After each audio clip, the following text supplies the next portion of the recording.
Hello, you gorgeous lot.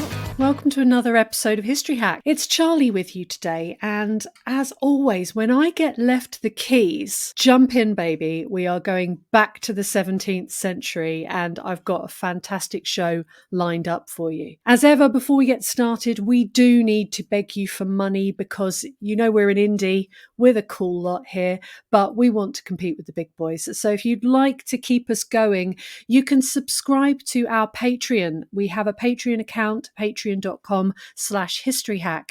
And there's various levels of involvement you can provide there. And we'll give you varying levels of stuff and lots of love.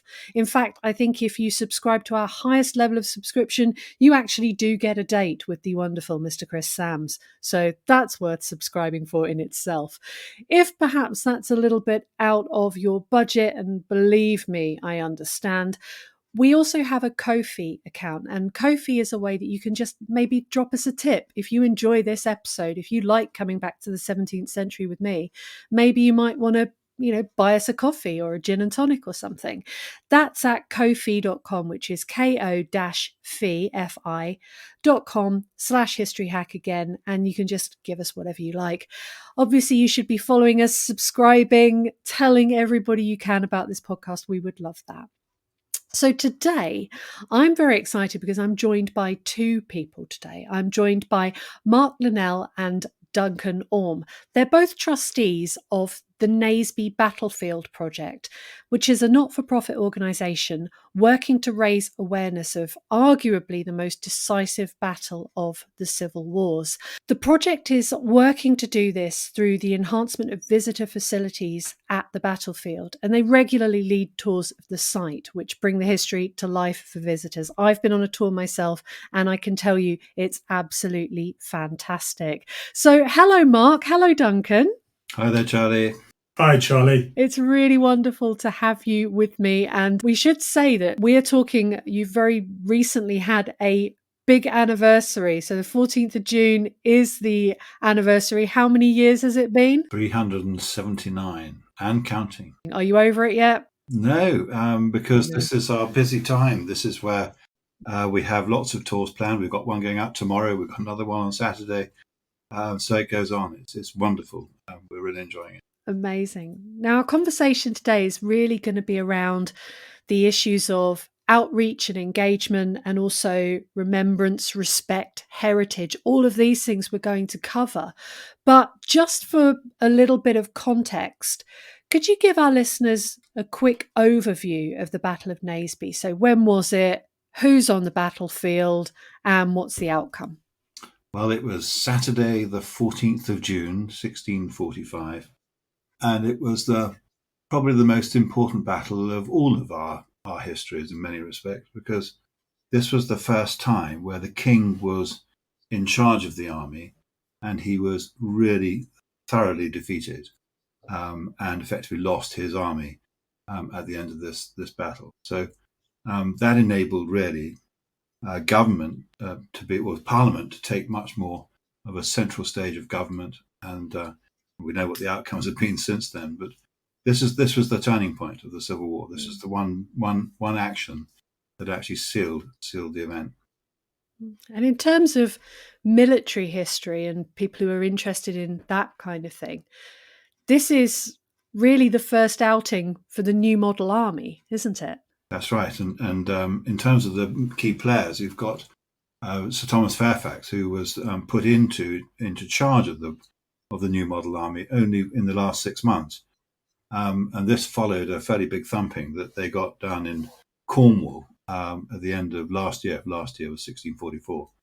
Mm-hmm. And so his reputation was very much on the line, but no more on the line than Oliver Cromwell, who was the one that was really guiding this through Parliament and trying to make it all happen. So both men had a lot of their reputational capital invested in this particular battle, which they could not afford to lose. That makes it, I mean, when you look at the Civil Wars, it can sometimes be that we think of it as being the king on one side and Oliver Cromwell on the other. And I know a lot of us 17th century historians sort of get a little eye twitch at that point, thinking Cromwell wasn't really the guy. But at this point in this battle, Duncan, I mean, how important is Oliver Cromwell in this particular battle? Well, he's only just been appointed as the commander of horse on the Monday before the battle. And so, in terms of the leadership of the army itself, his reputation is well earned and firmly in place. But the commander of the army is Fairfax, or Black Tom, and so it is still early days in the story of Cromwell as we know it today. I always think of it as being sort of one of the first moments where we get all of those really big players in really, top roles, because we got Prince Rupert leading the Royalist cavalry charge, and Rupert behaving like Rupert always behaves on the field of battle. And I should say I love him dearly. He is my historical boyfriend, but he's a bit ill-disciplined, isn't he, at Naseby? Oh, that's a good one. Anyway, so as I declared to you when you came on the tour, I'm completely biased because he is my hero too, Yeah. and that's because I'm a cavalryman. I was in the army many years ago, but as a 9th 12th Royal Lancer. But the thing about Rupert was he was a brilliant commander, and so there's lots of questions that we would love to answer on the tours when people get a chance to come with us. Because why was Rupert, who was the captain general, why wasn't he at the back with the king when the battle was in its heat and in the midst? Instead, he was in the midst of the fighting, leading a group that got separated. So one has to look at some of the other things that were going on in the lead up to the battle to understand that a bit more. But if I said that he was probably a brilliant military man, because he'd been doing it since he was 14, but he wasn't as politically savvy as, for example, Thomas Fairfax was, because Thomas Fairfax was picked by the political people, and he got through that way. But Rupert was never. He never really was. He wasn't old enough really to have had a lot of political experience, and so I don't think he was impetuous or stuff like that. I think he was on a mission, and he wasn't really very well supported by some of the people behind him. There we are. But anyway, luckily, I also should declare to all those listening that I'm not a military historian. I'm just telling you how I think it is, which is more fun for me, of course. Well, you've got, I mean, between the two of you, so much experience of the landscape of the battlefield. And this is what I wanted to talk to you about today, because when we're trying to picture battles, when we're trying to experience history, being able to put your feet on the ground and be there and be under that sky and be out in the landscape is so very important and so evocative and wonderful when you can go around with people who really know the ins and outs of it. So, obviously we've rattled through a little bit of what happened at Naseby. So the king loses. Yes. This is a really bad moment for the royalist cause. But I want to discuss with you today the Naseby Battlefield Project today in the 21st century. So when you have tours on the battlefield, what can you actually show visitors? What can they see of the land as it was in 1645? Well, actually, it's such an interesting question because it's still rolling countryside, and I think one of the key points to other battlefields that people go to across the world, the consequences of this battle allowed us to prosper. It allowed the free flowing of capital, and so guess what? All the land is under proper farming regulation now, and it's got hedges and it's got things that we expect to find on a farm nowadays, and we've got 14 or so wonderful landowners who give us access to their lands for us to show people around it. And so it's great that they can come and see that the topography and everything is exactly the same, obviously, as it was on the day. And by standing in certain places, you can see where things were. Of course, there's the odd hedge and the odd tree that gets in the way of quite a lot of the views. But the reality is, once you get onto it and you get into the basin where it all happened, it's really, really is a fabulous place to be around and be in, and you can feel it when you're there, definitely.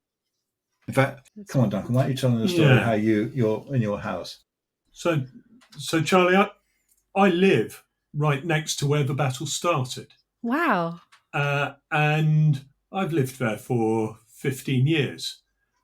And for the first 10 years of my time there, I think, like many people, I looked over it and I saw, well, there's a field with some brown signs next to it, clearly indicating that something important had happened there. But it wasn't until I came across the Battlefield Project and the tours that are given by the Naseby Battlefield Project that actually, just as you were saying earlier on, what happened there comes to life. The viewpoints that the Battlefield Project has there are at a height where you would have been at if you'd been on a horse, as clearly all the cavalry were. You can see where the commanders stood and have the sense of the decisions they had to make in front of them and why they made those decisions. You get a sense of the steepness of the fields that the pikemen would have had to climb up to engage with the parliamentary forces. It is something that comes to life for you as you visit the battlefield in a way that just reading about it or seeing it on the television doesn't really facilitate. Yeah, well, you don't see it on the television nearly enough, if you ask me, Duncan. I think it needs to be a lot more Naseby content on the telly, which brings me on to my next question for you, because I'm really keen to understand the challenges that the Naseby Battlefield Project faces with outreach and engagement. So you state on the website that you want to make Naseby as vital to the understanding of our history as the Battle of Hastings, Bosworth, Culloden, these really iconic battles that change how this country is run, how it works. So I'd like to ask you, the people who come on your tours, are they Civil War enthusiasts already, like, me with my little nerdy notebook? Or are you able to reach beyond the people who have an appreciation for this history and already think Naseby is important and engage with those who know nothing of it? How do you go about that? Well, the advertising that we're doing now is all based on the theme that this is the most important place you've never heard of, and the reason for that is that very few people actually have heard of it, but it's now appearing much more in the curriculums, and people are finding more interest in it. And I was surprised when we took some American soldiers around last year for them to say they knew all about it, and it's even part of their West Point training program. And I'd been at Sandhurst many years ago, and of course, nobody ever talked to us about Naseby at Sandhurst, as I recall. But the reality is that the people who come on our tours are a real mixed bag now. When we first started out, there was no doubt about it. They were people with a lot of time on their hands, and there were some of them were absolute military, as you call them, military historians, military nerds. Probably a bit tough on them, but they're actually very passionate about it. And they vary in all sorts of ages. Some are ex-soldiers themselves, the veterans that come on, and all sorts of things. But I mean, even in our recent tours, we had a complete mixed bag now of people who are coming. And so what we've done is we're pitching the tours more as a documentary. So in other words, it gives them enough information who come to A, really enjoy it, B, really respect the people who were there on the day, and the loss of life and everything that occurred, and some of the horrific things that happened in civil wars that equally happened in our civil war and here at Naseby. But more importantly, they can get a really good understanding of what it is, and it means that they can go and talk about it, and they can actually it'd be thought-provoking for them, because we're not trying to teach them history, we're trying to teach them why it matters, and it matters because our British Army was formed out of what happened at Naseby. It wasn't actually formed from the New Model Army, but it was formed out of what happened. We've got all those other things like democracy, which is why it usually tips the balance between Hastings and all the other just regime changes in many respects, or attacks from foreigners. But this was where we fought ourselves, and ended up with something that's completely workable, and the rest of the world absolutely is indebted in many respects, I hope, to us. what we've done or what happened here. So in terms of the people, we are much more attracting the younger people, and we've got a special mission, which is to spend a lot of time going and doing a lot of educational work, which we're doing. So we're doing lots of school visits. We've done a lot of work with the local scouts or the Northamptonshire Scouts, and we've got lots of cadets coming to the battlefield, some coming on the week on Sunday.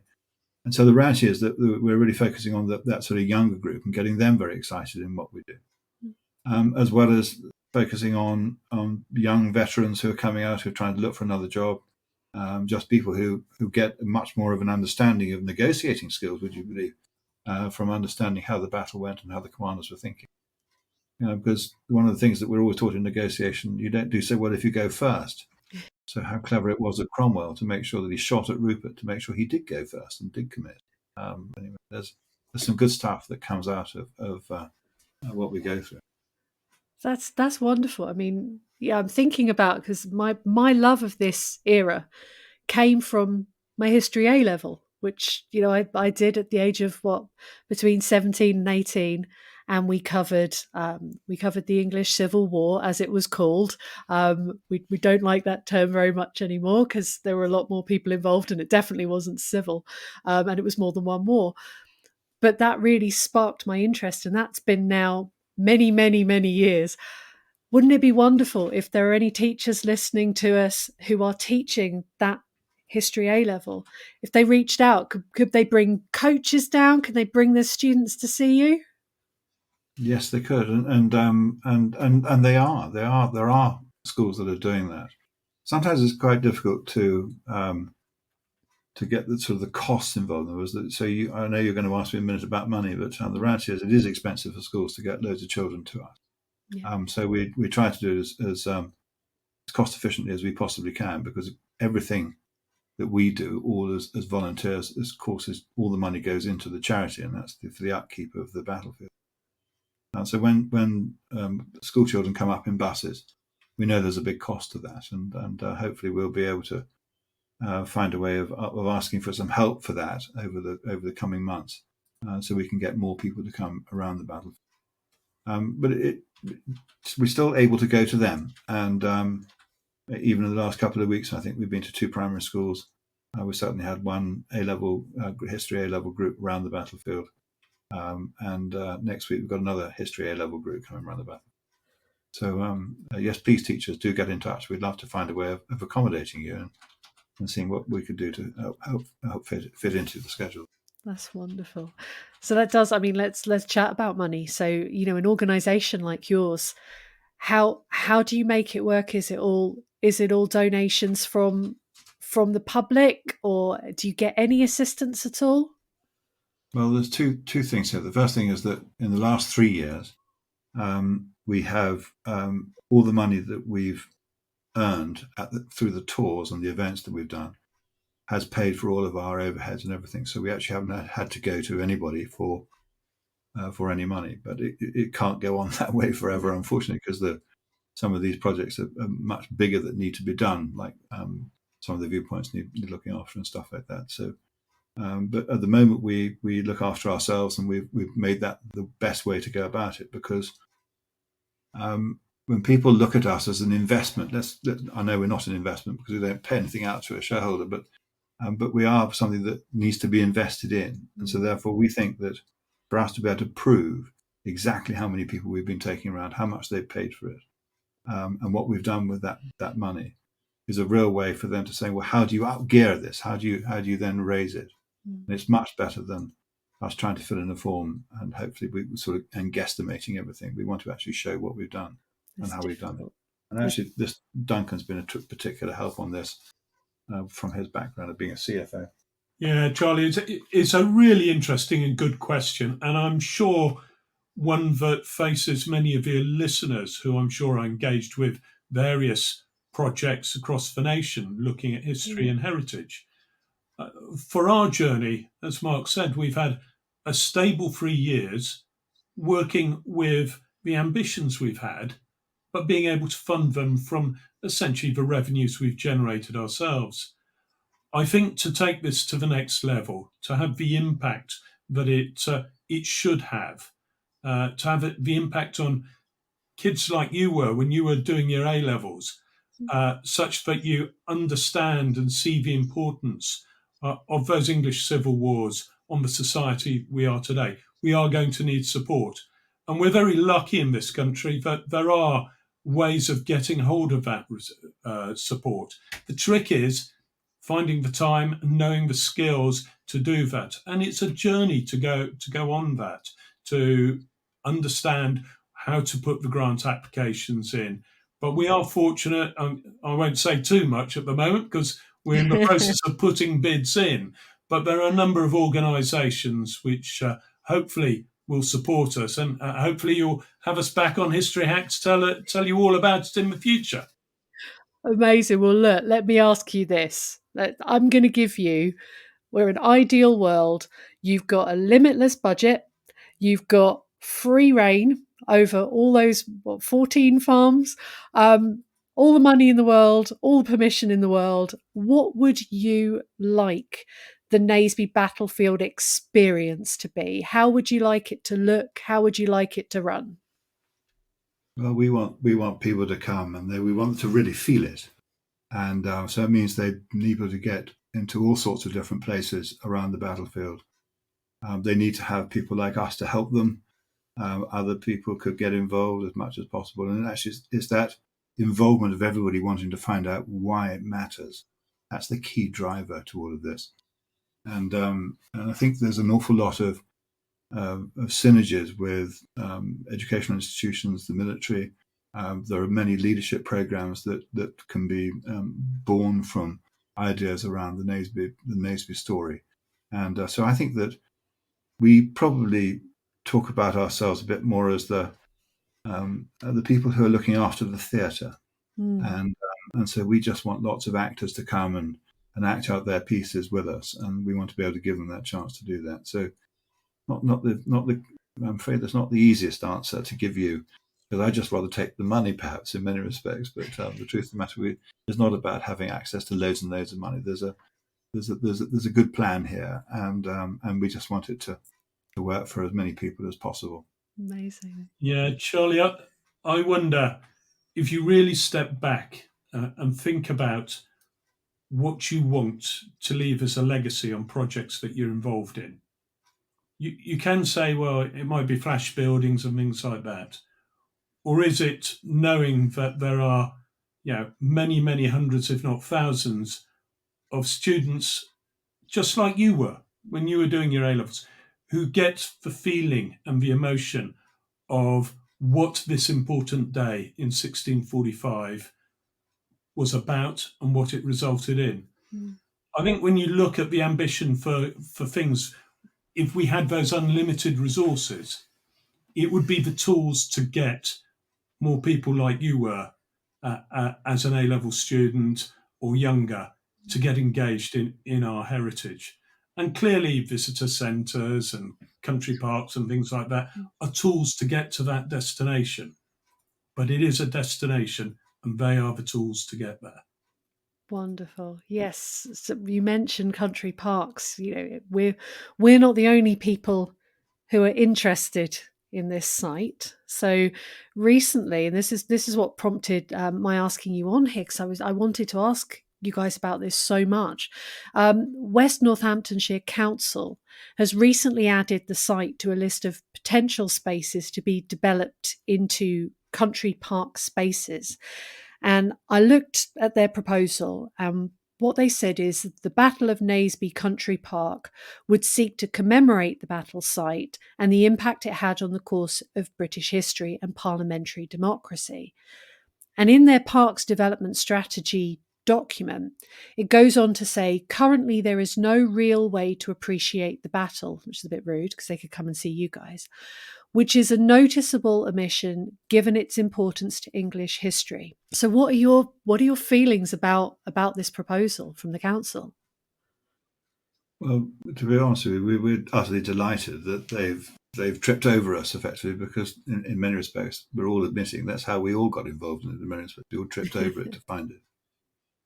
And so we're delighted that they want to do or they want to get this survey done, or they want to do a sort of a feasibility study on it, and we've offered our help to be participants in that, because at the end of the day, we want anybody who's prepared to come and invest into us, and if we can find the way of showing them what we've done already and how we're doing it and how we're trying to make it with no funds at all, but being able to do it on our own without any help, then I'm sure they'll be interested to know how we've done that. I don't think it's necessarily all about how big the visitor centre's got to be and how many coaches you can park outside it and stuff like that. I don't think it's about that necessarily, but the critical part to it is to go through this proper process, which they're minded to do, and it's great that they are doing it. And so I just hope that our thinking is advanced enough for them to say, "Oh gosh, yes, we quite like that," and we'll see how we go with it. But no, it's really good that they're having a look at it. Amazing. Would they be able to unify the site? Because I'm thinking, you're dealing with all these landholders, and they're all kind enough to give you permission to go and wander and take tours on there. But at any point, land could get sold to someone who's perhaps not as sympathetic to having people come and tramp through and look at the site of a battle. Would this, if they turn it into a country park, would they be able to sort of ring fence the site and keep it for public enjoyment? I don't know the answer to that question directly, because we haven't done the feasibility study yet, and those are one of the real assessments they have to look through. How are they going to get all that land into one place? And I'm thinking it objectionably. There's no way that they're going to want to go and try and buy out 14 different farms. It doesn't make any sense. But actually, I alluded to it at the beginning of this when we were talking about what the land was like, and actually, it's part of the major feature of what we're doing is the fact that you can walk over a really well cropped piece of land, and we follow the countryside guidelines of how we should walk around farms and stuff like that down our permitted pathways, and you can see what's happened without that. And I think that if we were I know that the Americans do a fantastic job at Gettysburg and all the other places they have there, but I don't think that would work for us, because we really do need to feel what's happened as a result of it from being on this land, and so therefore there are some very small amounts of memorials around the grounds, as you know, and there's the Bluecoats Memorial at Dust Hill, and there's the Cromwell Monument itself. And there's also the obelisk that's there, and they're part of the story, but equally they've been around for quite a long time now, so they actually also make it a bit more authentic, in my view. So it's not an old trench that's been kept going for years and years and years with a machine gun post in it. It's not. I know it's not that, but this is the war that happened 379 years ago. So it's hardly likely that the ground would be anything like what it was then. So I don't think it's well. I can't predict what the outcome of their research will be, but it seems highly unlikely that, because remember the battle stretches from Guilsborough just outside Northampton in the south and Market Harbour in the north. I mean, that's a massive amount of land to suddenly take under your wing if you wanted to have the whole battle as part of a park. So I don't think it's realistic for them to think that way. So we look forward to working with them on it, take them to the places that we took you to. Amazing. It's tricky, isn't it? Because when we're thinking about remembrance and heritage and conservation and those issues, you're right. We're talking about something that happened the best part of 400 years ago. Now it's not like where we're looking at. When we're looking at the beaches of D-Day, when you're a 17th century historian, happened 5 minutes ago, and it's still very much unchanged, and you can have that moment, you can have that real connection with the battle and really appreciate the sacrifice that happened there, as we've just done with D-Day 80, which has been incredibly moving. When you're asking people to consider 400 years ago, a landscape that has changed so completely, and people don't know if they've got that family connection anymore, because that's a long way to go back for a lot of people. We're really asking quite a lot, aren't we, of people to engage with with what the project are doing? Well, let us take you right to that point about the family connection. And Duncan is dying to tell you the story. Yeah. It's a Ooh, I wonderful stumbled story. on something. You have. It's great. Yeah. So, Charlie, I didn't know I had a family connection. And I'm going to come back to that right at the end, if I may. But my family connection is when I first went on the tour, I think my natural prejudice was towards Parliament, to Fairfax and Cromwell. Unlike Mark, who has a predilection towards He's a the cavalier other side. through and through, that one. Yeah, I'm afraid so. But I discovered, I'm very fortunate, my brother-in-law has a passion researching family history, or as some of us call it, doing background checks. But no, he has this passion. And I asked him said to him, look, who was around in my family back in 1645? And so he went digging away and came across this gentleman called Slaughter. Great name. Now, Slaughter was a colonel in Vaughan's army, in Vaughan's regiment, pardon me. And Vaughan's regiment, unfortunately from my perspective, was on the right flank of the Cavaliers, just behind Prince Rupert and Prince Maurice. And so he charged along the Solby hedges, just where my house overlooks, 379 years ago.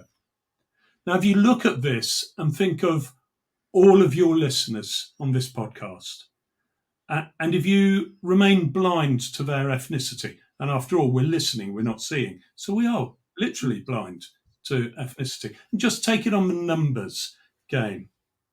379 years ago, that's about 15 generations. We have 2 parents, 4 grandparents, 8 great-grandparents. If you go back 15 generations, you come up with a number of about 32,000. So let's round that down for the basis of taking a look at the fact that cousins marry and things like that, what the family historians call pedigree collapse. And take a look at the number of our relatives who were around at the time and compare that to the 5.3 million population. You can do some relatively straightforward maths.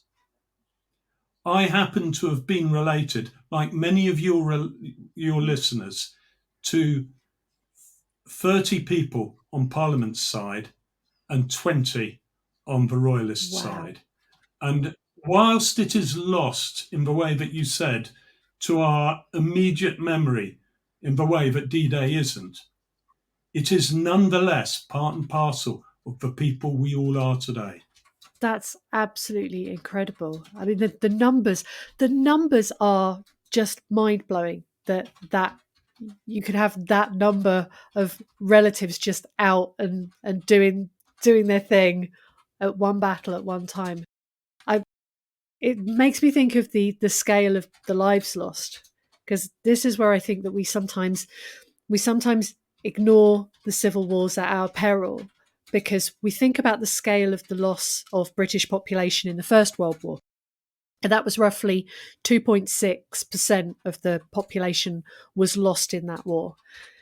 In the civil wars, it was 5% of the population was lost. The scale of just how dramatic that amount of death and warfare is cannot be ignored.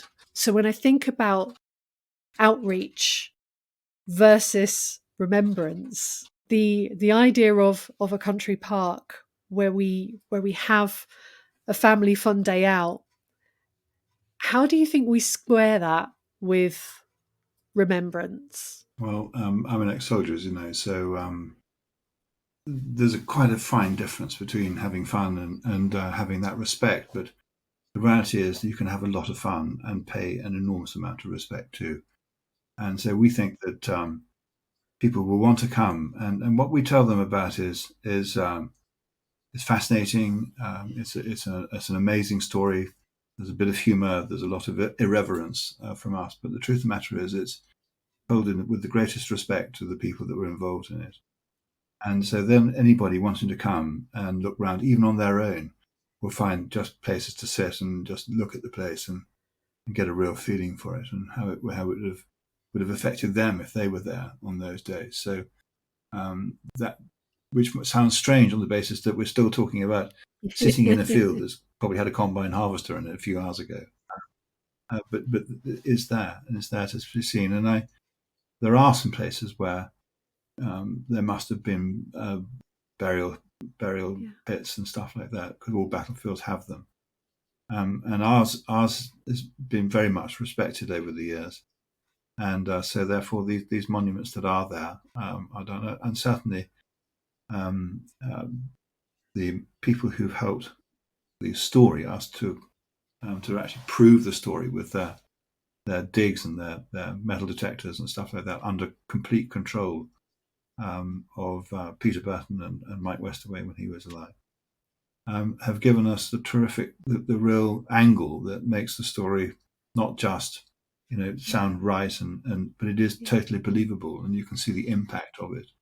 And to stand as we did on Friday, the actual anniversary, we stood in Dustfield, and we stood in that sort of very iconic square where the finds are literally a square. You can see it's a black square where all the finds are. And so that's where they fought to the last man in a square.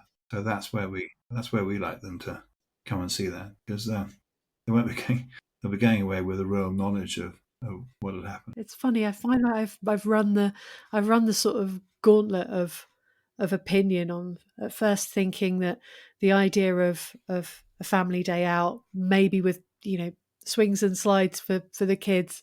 At first I thought, this is not what we want. That's disrespectful.